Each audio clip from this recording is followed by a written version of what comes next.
Welcome back to Still Standing. This is a space for truth, healing, accountability, and growth, even when the conversations are uncomfortable.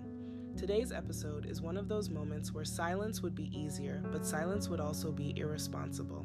I recently saw a video from Home SVG, and it's been sitting heavy on my spirit. In the video, a young woman placed her crying infant inside a shopping bag. She recorded it and sent it to the child's father, telling him to come and get his baby so she could get some peace in her life. I want to be very clear. I am not here to shame her, attack her, or spread the video. I'm here because a child was involved, and when a child is involved, we have a responsibility to speak. A crying baby is not disrespectful. A crying baby is not manipulative. A crying baby is not trying to rob you of peace. A baby cries because that is the only language they have. That cry means I'm hungry, I'm uncomfortable, I'm scared, I need comfort, I need safety. So when an infant is treated like a burden instead of a responsibility, something deeper is going on. This situation is not just about anger or frustration.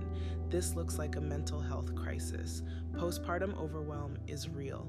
Lack of support is real. Parenting alone is real. Being told to manage it while you're drowning is real. But here's the truth we cannot avoid. Understanding why someone reaches a breaking point does not mean excusing dangerous behavior. Two things can be true at the same time. A mother can be struggling and a child can still be in danger. A woman can be overwhelmed and her actions can still be unacceptable. Compassion does not cancel responsibility.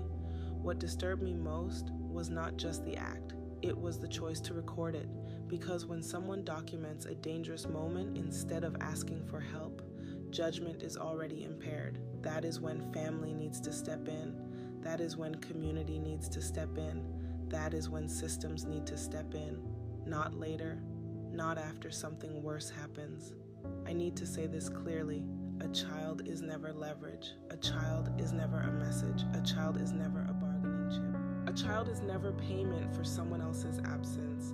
No matter how angry you are at the other parent, no matter how tired you feel, no matter how much peace you think you've lost, the baby must never pay the price.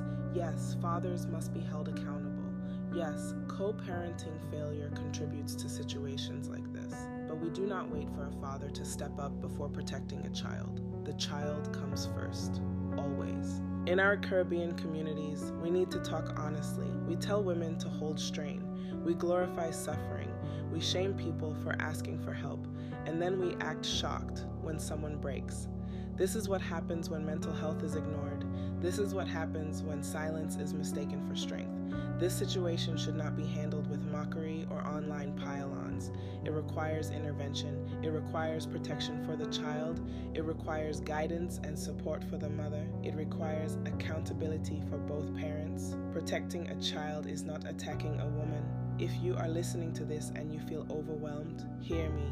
Asking for help does not make you weak. Putting your child somewhere safe while you regroup is strength. Walking away from a moment instead of escalating it can save lives. Peace will never come from harming what depends on you. This conversation is uncomfortable, but it is necessary, because children don't get a second chance at safety. We can care about mental health and protect children. We can show compassion and still demand accountability.